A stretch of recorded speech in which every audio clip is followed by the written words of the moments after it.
ভারতীয় অভিনেত্রী শুভাঙ্গী আত্রে, যিনি হিন্দি টেলিভিশনের জনপ্রিয় মুখ। পীযূষ পুরের সঙ্গে এই অভিনেত্রীর 22 বছরের সংসার ভেঙে যায়। এবার সংসার ভাঙার পেছনের কথা সামনে আনলেন অভিনেত্রী। এর আগে শুভাঙ্গী জানিয়েছিলেন, স্বামীর অ্যালকোহলে আসক্তি তাদের সম্পর্ক ভাঙার অন্যতম প্রধান কারণ ছিল। সম্প্রতি হটারফ্লাইকে দেয়া এক সাক্ষাৎকারে শুভাঙ্গী বলেন, বিয়ের শুরুর দিকে তিনি স্বামীর আসক্তির গভীরতা বুঝতে পারেননি। অভিনেত্রীর কথায়, জানতাম ও মদ খেতে পছন্দ করত, পার্টিতে আমিও কখনো কখনো পান করতাম, কিন্তু ধীরে ধীরে যখন আসক্তি বাড়তে শুরু করলো তখন বুঝতেই পারেনি পরিস্থিতি কতটা গুরুতর হয়ে উঠেছে। পীযূষ দক্ষতার সঙ্গে বিষয়টি লুকিয়ে রাখতেন।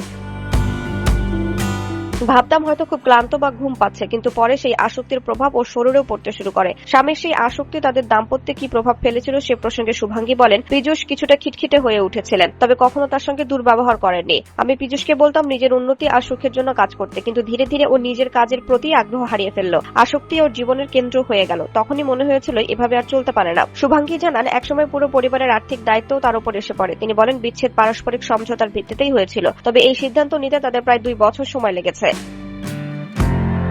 দ্য টাইমস অফ ইন্ডিয়াকে দেয়া আরেকটি সাক্ষাৎকারে শুভাঙ্গী বলেছিলেন, মানুষ ভেবেছিল আমি সফল হওয়ার পর স্বামীকে ছেড়ে দিয়েছি, কিন্তু তা একেবারেই সত্য নয়। অভিনেত্রী জানান, সংসার বাঁচানোর জন্য তিনি সব ধরনের চেষ্টা করেছিলেন, এমনকি পীযূষকে পুনর্বাসন কেন্দ্রেও পাঠিয়েছিলেন, কিন্তু শেষ পর্যন্ত কোনো প্রচেষ্টাই তাদের সম্পর্ক টিকিয়ে রাখতে পারেনি। 2025 সালে শুভাঙ্গীর সঙ্গে পীযূষের বিচ্ছেদ হয়। এর মাত্র 2 মাস পর লিভার সিরোসিসে মারা যান পীযূষ।